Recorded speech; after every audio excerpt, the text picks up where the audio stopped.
It's Bourbon Bill, and tonight a very special news bulletin. So a very short video, but I felt the need to bring this news and good positive news to the masses. So, if you like this channel, you probably like Knob Creek, unless you're just here for the entertainment value, but my palate, I do enjoy a good, oaky son of a bitch Knob Creek. Okay, the bourbon, the rye, all their age stated, it's all good shit. Okay, we love our Knob Creeks around here. As an example, an 11-year Knob Creek bourbon pick, you can't handle proof tater sticker. But as you might well have known, all of the Knob Creek store picks have been 120 proof. That's the store picks. Now, keep in mind, Knob Creek does like a Reserve Select series, which is 120 proof, and they do store picks. All the store picks are proof down to 120. All of them. Every single one. All of their ryes. Right here. I'm missing the tater sticker on this rye here, but it's like a 717 Bourbon Society pick. I think it was called Breaking Amish or something like that. But all of the ryes from Knob Creek that are store picks are 115 proof. And I did a video a while back, and I was just lamenting the fact that, why the fuck does Knob Creek not give us cask strength, right? Because if you do a store pick of their rye or of their bourbon, right, they deliver you the samples in cask strength form. And they could be in the 121, 124, up to 130 plus range, right?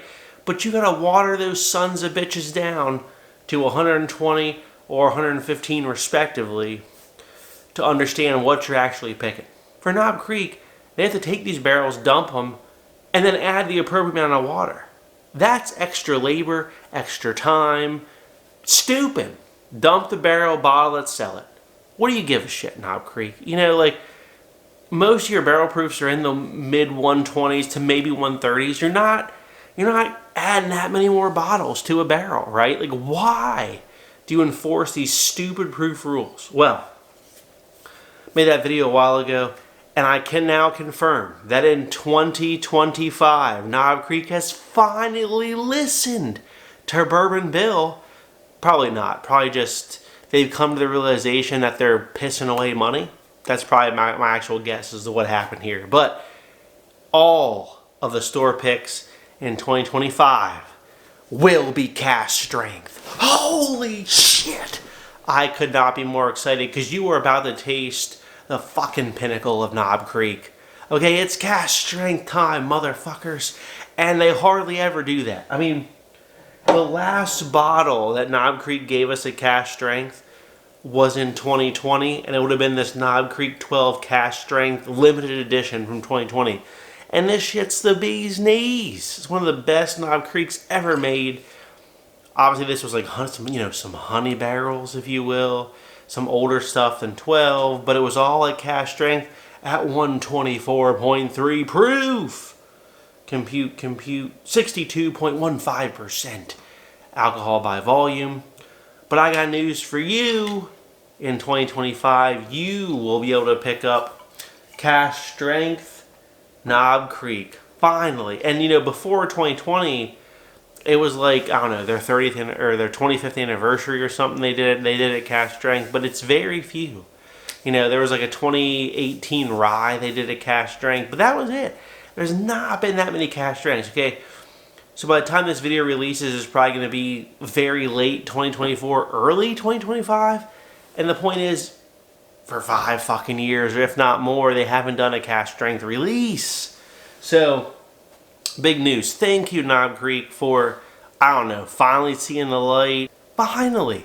I did have a comment from someone who worked at Knob Creek Beam Distillery, and said that the reason they never did was they didn't want to change the labels. Now, rumor only, but I heard the price is going up to about $90 a bottle, $80 to $90 a bottle, somewhere in there, from the $60, $65 that it is today. So there is a price increase with the increase in proof.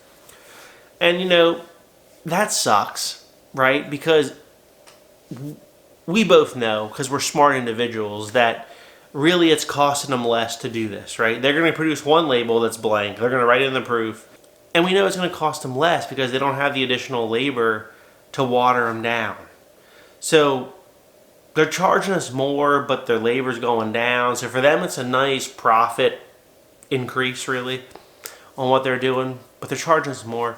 But I think, look, 60 doll hairs has been a gift for a long time for some good store picks of their rye and their bourbons. I just saw today a rye over 9 years old. 9.5 years old. Store pick rye from them for $69.99.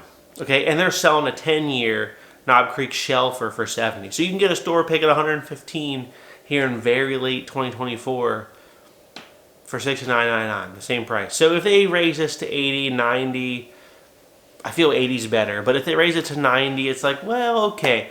They're still undercutting most of the Elijah Craig barrel proofs. And they're probably going to have, a 9-ish minimum to like 11-year range on this stuff. And it seems that the ages are going up on both the bourbon and the ryes, which is great to hear too. So as long as the ages continue to go up, it's now cask strength. I feel like we're in for a win in 2025. So please like, comment, subscribe. Have a good evening, everybody.